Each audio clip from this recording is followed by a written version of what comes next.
This is the WDS 900 nitrogen capable BGA Rework station. This is a larger unit. Has computer control. Has touchscreen operation. You can use touchscreen or you can use a mouse. You can set up any amount of profiles that you want on this. And basically it just runs through sequences. So we can do mount, remove, weld or solder, and then back to mount. So this just picks up what we want to do when we're running it. Today we're going to do a mount. This machine has a rapid heat cobalt area heater, and this is really nice for preheating large and very thick boards. It has upper and lower spot heaters. The spot heaters are on servo motors, so you can move them forward, left, and right. You can move the head and the heater to any point on the board instead of moving the board around. And then it'll do large components. It's got an upper nest for up to 120 millimeter components. So we're going to have Jonathan step in here and do a demo for us.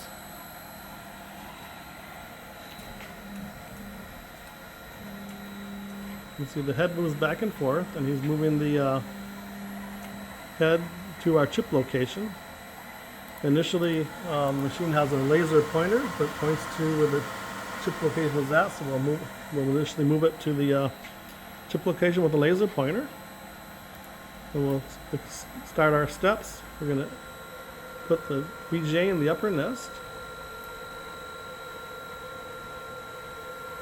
Once the BGA is loaded, we'll initialize the machine, telling it that it's been loaded, and it's going to pick up the component, and then we'll go to place it onto the board.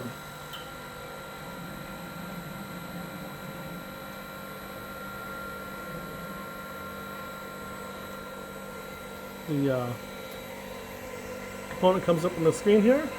The BGA balls are in blue color. The circuit board is in a gold color.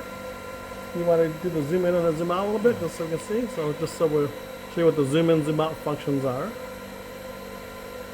This is all the way zoomed out. I think we're doing about a 14 millimeter chip right now, or a 15 around there.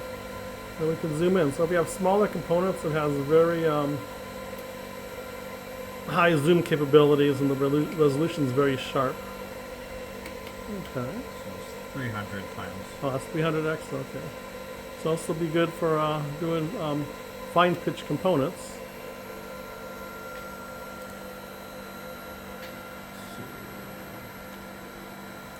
Right now he's using the joystick controls to center the balls onto the BGA pads.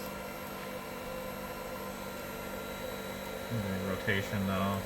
Okay, you can. It says rotation to rotate it clockwise or counterclockwise to make sure that the balls are vertically and horizontally aligned.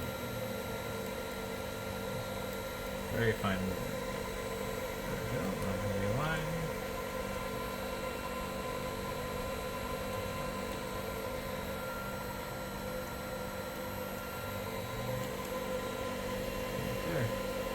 Okay.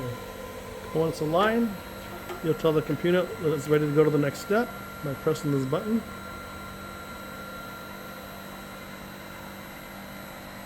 It's going to go down and place the component and run the heat sequence.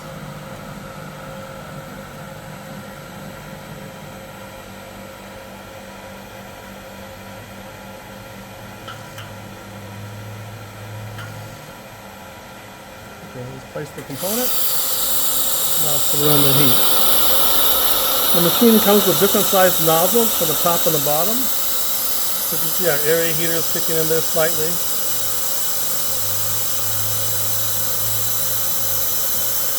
And this is just going to run until it reflows, and then it'll go into a cool down mode. I'm gonna stop it.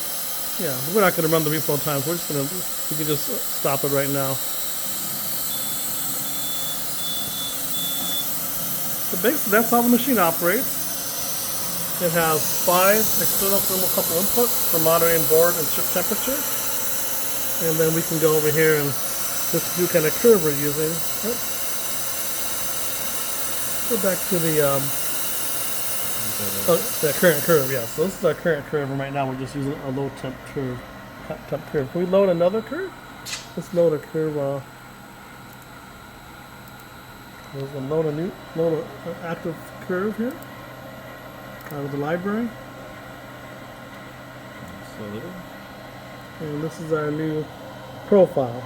And so we can set it up for top and bottom heaters. We have different steps, which are basically called them the zones. And this profile goes from 100, 200, 300, 260 to 290. So this is a basic lead-free profile. We're using a ramp of 1 degree per second. Okay, and that's an intro to the WDS 900 BGA Rework station. Thank you for watching.